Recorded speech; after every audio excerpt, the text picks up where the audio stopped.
Bonjour à vous, si vous voyez ça, c'est que j'ai tourné cette vidéo sur le thème de la fibromyalgie et des autres maladies chroniques. Mon nom est Raphaël, je suis formé comme hypnothérapeute par l'Institut français d'hypnose humaniste, je suis également professeur de yoga et j'ai également passé 3 ou 4 années à l'Université libre de Bruxelles. Et j'ai arrêté l'université parce que je trouvais qu'on trouvait d'autres solutions, d'autres méthodes de soins alternatives. On trouvait vraiment plus de vraie psychologie dans d'autres écoles. Aujourd'hui, je voulais vous parler de la fibromyalgie et d'autres maladies chroniques. Donc, soit des maladies motrices ou que ce soit des douleurs ou un système immunitaire particulièrement faible. Il y a plein d'autres alternatives qu'on peut aller découvrir. Et dans cette vidéo, je vais vous expliquer le modèle psychosomatique du yoga, finalement, ou des méridiens ou des nadis, donc des canaux énergétiques. Et de comment on peut utiliser ce système, ou comment ce système crée de la maladie, même une maladie qu'on ne comprend pas, et comment on peut éventuellement se soigner. Donc, avant d'entrer dans le fil de la vidéo, si vous me laissez un commentaire ici, quel qu'il soit, demandez-moi, j'ai un petit e-book que je vais vous offrir, qui est sur comment fonctionne le yoga et la psychosomatique, et comment on emploie des techniques qui vont de la physiologie à la psychologie, pour soigner votre corps et des troubles de douleur. Avant de commencer tout ça, avant de vous raconter exactement le modèle psychosomatique du yoga et comment ça peut vous soigner, j'aimerais vous parler d'une histoire où j'ai eu l'occasion de travailler avec une femme qui avait de la fibromyalgie. J'ai travaillé avec des psychotiques, des bipolaires, des personnes narcissiques, des personnes qui avaient des troubles moteurs, des troubles de l'allocution. J'ai travaillé avec des personnes qui avaient des traumas d'ordre divers et j'ai eu la chance d'avoir beaucoup d'expérience avant de travailler avec cette dame qui avait donc la fibromyalgie. Et alors qu'on travaillait en ligne, donc je travaille uniquement par téléphone, elle s'est rendue compte qu'après 10 minutes, un quart d'heure de travail psychologique, postural et respiratoire, la plupart de ses douleurs avaient comme diminué drastiquement, à tel point qu'elle signalait ne jamais s'être sentie aussi bien, alors qu'elle est sous médication. Médication, vous pouvez imaginer toute la médication qui sont des gros starter packs qu'on vous donne, qui sont des analgésiants ou des antidouleurs, avec une gamme d'effets assez vaste parce qu'on n'arrive pas à vraiment cibler ce genre de maladie. Donc elle m'a reporté, après plusieurs confirmations, que sa douleur était drastiquement diminuée. Et à ce moment-là, j'étais surpris à moitié parce que, d'une part surpris parce que selon la médecine traditionnelle et les médecins que vous allez voir, c'est vraiment pas quelque chose de facilement soignable. Même on n'a pas vraiment de solution par rapport à ça. Mais pas surpris parce que du point de vue de certaines médecines alternatives, et encore il y a à boire et à manger dans ce domaine, donc c'est pour ça que je vous propose mes services pour essayer de naviguer ce monde complexe de solutions et de guérison et de thérapie pour couper entre guillemets à travers les herbes hautes et beaucoup de charlatans ou beaucoup de méthodes approximatives et pour pouvoir vous donner des indices pratiques pour vous guérir. C'est un grand mot, j'ai même pas le droit de dire ça techniquement, je pourrais avoir des problèmes légaux, mais pour en tout cas soulager ce que vous ressentez et puis après voyons voir jusqu'à où on peut aller, car je suis au début de mon parcours de thérapeute, mais j'ai déjà découvert des choses assez puissantes, vraiment. Donc, comment le yoga peut vous soigner ? Tout est expliqué dans le document, mais en gros, il faut savoir que votre colonne vertébrale est le centre de passage principal de l'information. Donc, cette approche se base notamment, via le travail postural, sur la colonne vertébrale. Imaginez un tuyau croqué ou imaginez un câble électrique plié. Ça vous semble clair et évident que le signal ne passe plus. Imaginez une rivière bloquée. Encore une fois, l'eau va déborder dans tous les sens et causer des problèmes, des éboulements, de l'érosion. Et donc, dans votre colonne vertébrale, c'est exactement la même chose. Quand un tuyau est bloqué, c'est vos vaisseaux sanguins. Quand un câble électrique est bloqué, c'est votre système nerveux. La lymphe, ça ressemble beaucoup finalement à une sorte de boue, de mélange d'eau et de boue. C'est une substance légèrement liquide, mais aussi solide. Donc vous pouvez imaginer que si quelque chose, quelque part dans votre corps est bloqué, ça peut causer des douleurs énormes. Et le truc, c'est qu'on en a des milliards et des millions, en tout cas de neurones, On a énormément de nerfs et de vaisseaux sanguins. Donc c'est dur pour un médecin de cartographier à travers tout ça. Sachant que le système nerveux est tellement complexe et tellement expansif, et il y a tellement de micro et de sous-branchements que parfois juste un petit point douloureux pourrait créer une douleur folle, et on aurait du mal à repérer cette activité nocioceptique. Oui, la nocioception, c'est la perception de la douleur en psychologie. Donc, en rétablissant votre colonne vertébrale avec des exercices doux, je vous rassure, c'est pas du sport, vous ne devez pas courir, c'est des exercices ciblés qui vont vous étirer, mais vous étirer, c'est l'aspect le moins intéressant finalement. C'est vraiment permettre de nouveau la mobilité et l'alignement et la solidité de votre colonne vertébrale. Car figurez-vous que votre posture, que vous soyez comme ça, ou ici comprimé, ou ouvert, ou que votre ventre soit en général tombé vers le bas, ou ouvert, ça a un énorme impact sur votre corps en fait. C'est des chemins entiers que vous bloquez ou vous ouvrez, des chemins nerveux, des chemins sanguins, des chemins lymphatiques. Et donc, au yoga, c'est clair que chaque posture a un impact physiologique différent. Et pourtant, c'est même pour, si on faisait des études pour la physique ou la science moderne, c'est une évidence aussi que la posture modifie votre physiologie. Ensuite, on en vient au point intéressant qui est la respiration. Vous verrez qu'avec une pratique intéressante de respiration, donc avec une pratique intéressante de la respiration, on peut soulager énormément de maux. Votre diaphragme et vos muscles costaux et respiratoires sont liés à votre colonne vertébrale. Donc parfois, juste le fait de respirer amplement, de manière appropriée, comme nous vous le transmettons dans Modern Yogi, vous permettra de libérer des blocages le long de votre colonne vertébrale. Vous verrez que parfois, quelques respirations amples créeront des craquements au niveau de votre nuque, de votre dos, et vous feront un véritable bien au niveau de la zone costale et intercostale, et aussi bien au niveau du ventre. La respiration peut aussi soulager des... Et également, la respiration peut soulager des migraines. La respiration peut soulager la douleur. La respiration est liée à énormément de fonctions physiologiques.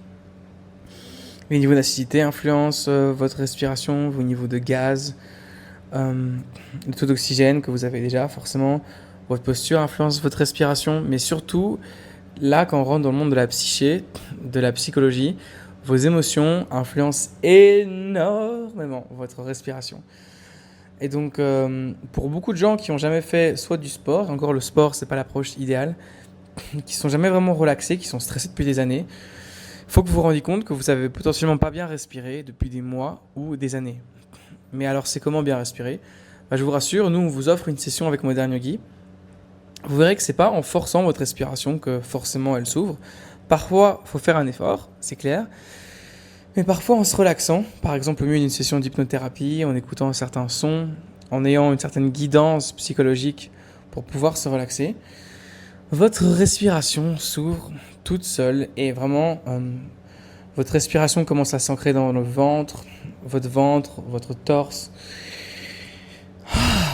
Tout commence à s'étendre et vraiment de l'énergie commence à circuler. L'énergie, ça va sembler vaste, mais c'est pourtant très très simple. Vous verrez en respirant correctement que la pression, il y a des zones de pression et de dépression qui se créent dans le corps. Ça veut dire que vous avez un afflux sanguin qui se passe dans certaines zones et à l'inverse, un flux sanguin réduit dans certaines zones en fonction de votre respiration. Vous verrez que par exemple, si vous respirez en rentrant votre menton ou si vous respirez en regardant vers le haut, ça a totalement un autre impact. Et si vous respirez avec le ventre rentré ou avec le ventre sorti.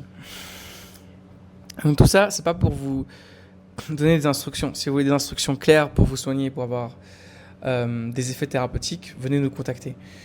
Mais juste pour vous expliquer que la respiration accélère aussi la circulation de la lymphe. La respiration peut accélérer ou diminuer vos battements sanguins. La respiration ou la relaxation peut modifier même votre dilatation artérielle, donc vos artères qui font circuler le sang et l'oxygène et plein de choses aux muscles, ainsi qu'à votre cerveau, peuvent se dilater ou se contracter sous l'effet de certaines différentes respirations.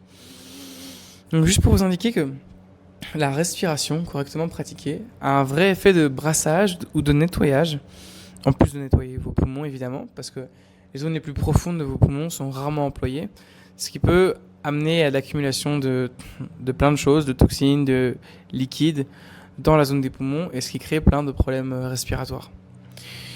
Donc, on va parler du modèle des nadis. Donc, si vous regardez, je vais essayer de poster ça ici dans la vidéo.